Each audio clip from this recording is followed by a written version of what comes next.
When the coronavirus pandemic hit the United States in March, schools were relatively quick to send students home. Universities such as Harvard gave students only a handful of days to evacuate campus. But over the summer, even as communities continued to combat coronavirus, many schools and politicians have steadily insisted students should return for the new academic year. Now, some students have returned to campus, and cases of coronavirus are surging. Within 5 days, I think we had over 500 confirmed cases. To be sure, each campus is different, so we spoke with students across the country to see what college during COVID-19 is like for them. My name is Taylor Molden. My name is Nidhi Duggal. I'm Cameron Reeves. My name is Anna Margaret. I am Drew Brown. I'm a senior at Rice University. I'm a grad student at the University of Alabama. I'm going to the University of North Carolina. I go to Auburn University at Montgomery, and I study human resources. I'm a freshman at Mizzou. Moving in was very spaced out. We had move in over about a week and a half. Moved in on the 15th, and I had from 8 o'clock to 9:30 to get all my stuff in. Most schools have enacted some kind of testing protocol for students who return to campus. But without a robust public testing program, if and how often students are tested is highly dependent on the school they attend and how much money their school can afford to spend. I was tested in one of our academic facilities. We had a rapid test upon arrival. So you go in, your parents don't accompany you or no one else accompanies you. You do a self-swab, rapid test, and wait until that test has been processed. If the test comes back negative, then you're able to move into your respective on-campus housing spaces. I just drove to the university and got tested, and it was very different in the fact that we did our own test to ourselves. So I'm not sure how accurate some of the test results are. No one that I know of at least has been required to get tested. I personally did just for my own sake. Basically how it works is I grab my thermometer,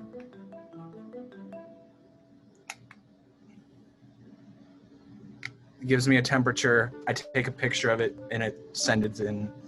And if it's I have a fever, then I think they might send me a test, but I don't know if they have tests.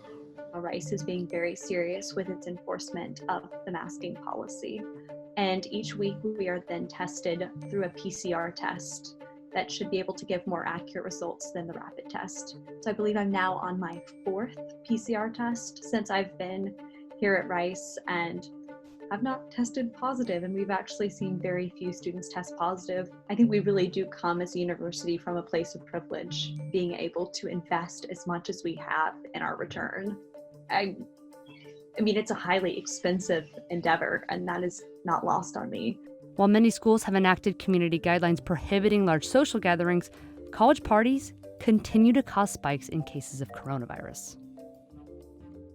As far as the schools handling it, it's pretty good. We have hand sanitizer around campus. Buildings are you have to wear a mask in here. Pretty much the main problems are just the other students around campus that you can't control, especially the fraternities have been not exactly following the rules. The sororities were holding bid day at one of the local bars. So most of it is date parties, and just their whole initiation process is really centered around drinking and gathering in large numbers, especially because the frat houses are huge. They have hundreds of members. Many people don't take it seriously because they haven't been closely impacted by it. But for me, having someone that was close to me that was sick with the virus, that kind of opened my eyes and kind of made me realize that this is real. And for other people, they might not have been, like I said, impacted by it. Now, even students who were once eager to return to their normal college lives say that classes should be held remotely, at least for now. I think they should just completely do remote learning for at least the fall semester, because it doesn't seem like the rate is getting any lower in North Carolina. And I feel like it would just be safer for everybody if we just did remote learning for at least the fall. And if things were to get better, then spring could be in person, which would be nice. But at least for the fall, I feel like remote learning is the best option. I think that learning should have been kept online for at least a couple of months to get a chance to see how the virus was going to impact a little bit more, other than like moving into it a little bit faster. For my school, athletics has been canceled, but we are still charged a fee to access that. So I think that's kind of unfair because, you know, it's not going on. So why do I still have to pay that fee? I understand it's kind of big, it's a business thing, but also for students, we broke.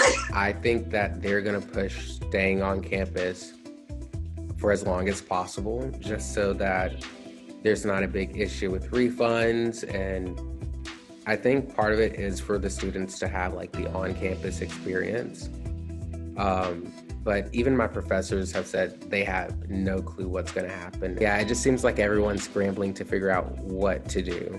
And I don't think that they want to send us home, or I don't think they want to go to online classes, but it seems like that's the best option. Another major reason why I came here is because like I wanted to like meet new people, and it's really hard to meet people when they're 6 feet away and you can't even like see their full face.